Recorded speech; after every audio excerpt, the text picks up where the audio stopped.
अगस्त 2026 के लिए प्रिपरेशन कर रहे हो डीएनएस स्पॉन्सरशिप के लिए और पता नहीं है कि कौन कौन सी कंपनीज आएगी, क्या क्या प्रोसीजर होंगे, तो ये वीडियो आपके लिए है, क्योंकि इसमें हम पूरा का पूरा डिटेल्स देने वाले हैं, कौन कौन सी कंपनी रहेगी, क्या क्राइटेरिया रहेगा और क्या क्या चीजें होने वाली हैं। ठीक है, तो वीडियो स्टार्ट करने से पहले बता दें, अगर आप आईएमयूसीटी या फिर स्पॉन्सरशिप की प्रिपरेशन कर रहे हैं तो डिस्क्रिप्शन में व्हाट्सएप ग्रुप, टेलीग्राम ग्रुप का लिंक है, आप उसको ज्वाइन कर सकते हो। और अगर आप चाहते हो कि आपके सिलेक्शन के चांसेस बढ़े तो आप आईएमयू मेट का बैच ले सकते हो, जिससे आपका अच्छे से प्रिपरेशन हो जाएगा और आपको सिलेक्शन भी अच्छे से होगा।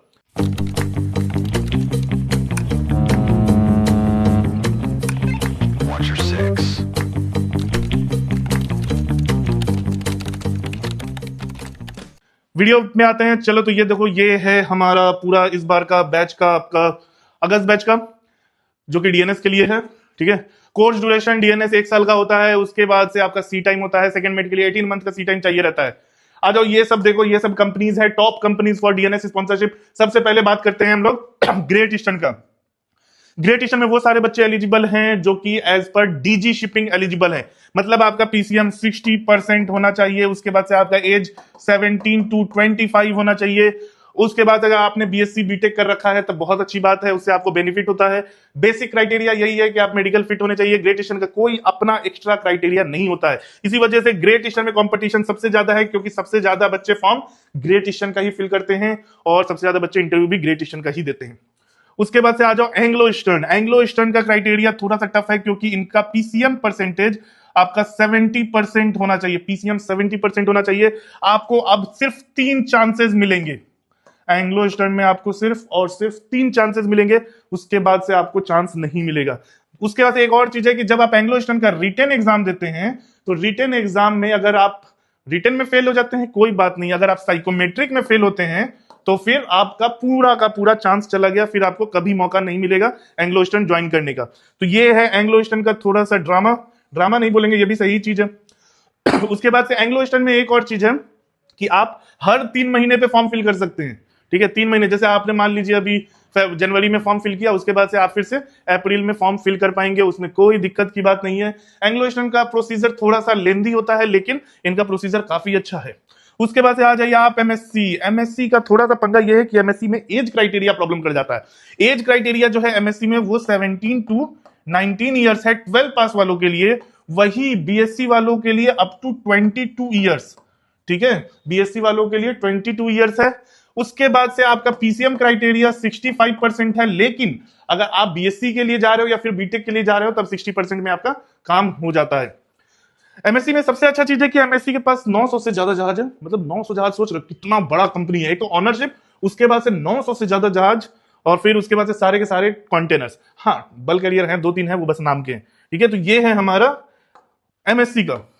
एमएससी के बाद से आ जाओ सिनर्जी। सिनर्जी में भैया मेरे अभी बहुत प्रॉब्लम चल रहा है, प्रॉब्लम है अभी का वेटिंग पीरियड।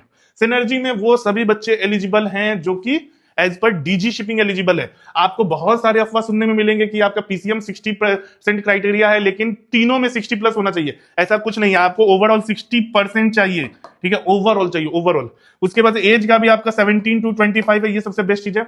सिनर्जी में प्रॉब्लम क्या है कि रिटन टफ होता है। रिटन अगर आपका क्लियर हो जाता है ना तो 90% चांसेस है कि आपका इंटरव्यू क्लियर हो जाएगा, अगर आपका प्रिपरेशन अच्छा रहेगा। क्योंकि इस बार लगभग 237 बच्चे रिटन क्लियर किए हैं और फिर 80 बच्चे शॉर्टलिस्ट हुए हैं, मतलब सिर्फ समझ लो कि लगभग 30 to 40% बच्चे इंटरव्यू क्लियर किए। मतलब हम 90% चांसेस लिए बोल रहे हैं क्योंकि जो कोचिंग से बच्चे प्रिपेयर करके जाते हैं उनके सिलेक्शन के चांसेस बहुत ज्यादा हाई हो जाते हैं, क्योंकि उनका प्रिपरेशन अच्छा हो जाता है। ठीक है, हमारे यहाँ से जितने बच्चे इंटरव्यू में गए थे सब के सब पास हुए हैं। हाँ, शायद 1-2 नहीं हुआ था, उसका भी बाद में अभी अगस्त फेब बैच में हो गया। फ्लीट मैनेजमेंट, भैया मेरे फ्लीट मैनेजमेंट का क्राइटेरिया बहुत लंबा है। सबसे पहले तो तुमको 70% पीसीएम होना चाहिए। मान लो तुम 70% पीसीएम ले आए, इंग्लिश में 70 नहीं आया तो तुम लटक जाओगे, तुम नहीं होगे एलिजिबल। उसके बाद से तुम्हारा एज 20 से कम होना चाहिए। ठीक है, एज 20 से कम होना चाहिए। उसके बाद से है कि 1 साल से ज्यादा का ड्रॉप नहीं होना चाहिए। अगर तुम अगस्त 2026 के लिए जा रहे हो तो तुम 2025 पास आउट हो तो एलिजिबल हो, लेकिन तुम 2024 पास आउट हो तो एलिजिबल नहीं हो। तो ये प्रॉब्लम है इनका। अभी हमको लगता है कि इनका थोड़ा अच्छा सिस्टम चल रहा है। तुम्हारा जिस दिन एग्जाम होगा उसके अगले दिन ही इंटरव्यू हो जाएगा, तो वो चीज अच्छा है कि को ज्यादा बेचैन नहीं होना पड़ता है। ठीक है, तो ये है हमारा फ्लीट मैनेजमेंट के लिए। टॉम टैंकर्स का क्राइटेरिया के लिए सब परेशान होते हैं लेकिन टॉम टैंकर्स क्या है, टॉम टैंकर्स इंस्टीट्यूट में आती है। जैसे आप एक इंस्टीट्यूट देख लीजिए, ये तोलानी दिख रहा है, ये गणपत दिख रहा है, ये दोनों में टॉम टैंकर्स इंटरनली आती है।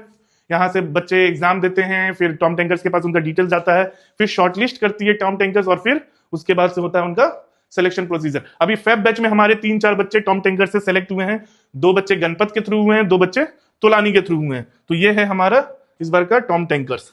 स्कॉर्पियो टैंकर्स का भी कहानी यही है। स्कॉर्पियो टैंकर्स में आपको फॉर्म फिल करना होता है, फॉर्म फिल नहीं करना होता है, उनको सीवी भेजना होता है। आप सीवी भेजोगे, वो आपके सीवी को शॉर्टलिस्ट करेंगे, आपका एग्जाम लेंगे, इंटरव्यू लेंगे, और फिर आपको शॉर्टलिस्ट कर लेंगे। कभी कभी वो लोग गणपत के थ्रू भी आ जाते हैं। तो इनका क्राइटेरिया यही है कि आपका अगर उनके क्राइटेरिया के हिसाब से आपका 65% होना चाहिए पीसीएम, और तीनों सब्जेक्ट में 65 के ऊपर होना चाहिए। लेकिन वो लोग 80% के नीचे वालों को शॉर्टलिस्ट नहीं करते, पीसीएम के बेसिस पे शॉर्टलिस्ट कर लेते हैं, तो 80% के ऊपर में ही रह जाता है उनका कट ऑफ। 7 आइलैंड बोलता है, 7 आइलैंड बोलता है, अमेरिका क्या बोलता था, अब क्या बोलता है, वही वाला बात जो होता है ना, वही 7 आइलैंड बोलता है।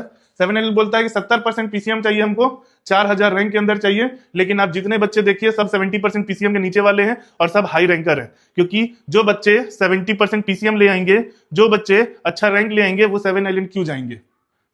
वो एंग्लो जाएंगे, वो फ्लीट जाएंगे, वो एमएससी जाएंगे, वो सिनर्जी जाएंगे। तो जाहिर सी बात है 7 आइलैंड का क्राइटेरिया है 70%, लेकिन कोई भी बच्चे फॉर्म फिल कर सकते हैं। 65 वाले भी जाते हैं, 69 वाले भी जाते हैं, और 75 वाले भी जाते हैं, 2000 रैंक वाले भी जाते हैं, 6000 रैंक वाले भी जाते हैं, 15000 रैंक वाले भी जाते हैं। तो वो बस एक वेबसाइट पे दिखता है 7 आइलैंड का, ठीक है। रियलिटी में कुछ नहीं है। रियलिटी में आप फॉर्म फिल कीजिए, आप इंटरव्यू परफॉर्म कीजिए अच्छे से, आपका सिलेक्शन हो जाएगा, ठीक है। उसके बाद से आ जाइए सीस्पैन। सीस्पैन लड़कियों के लिए आती है, डीएनएस में लड़कियों के लिए आती है। PCM criteria 60%। 7 आइलैंड का फॉर्म फिल कीजिए, और फिर उसके बाद से आपको सीस्पैन का चांस मिलता है, ठीक है। उसके बाद से shipping corporation of India. Shipping corporation of India Indian government owned shipping company, और you can say semi government shipping company, ठीक है। शिपिंग कॉर्पोरेशन ऑफ इंडिया, जिसको एससीआई भी बोला जाता है। इसमें क्या होता है कि आपका आईएमयू सिटी में रैंक आया, रैंक के बेसिस पे आपको शॉर्टलिस्ट किया जाता है, एंड देन आप जाते हो एग्जाम इंटरव्यू देने, डायरेक्ट इंटरव्यू होता है, और फिर उसके बाद मेडिकल, आपका सिलेक्शन।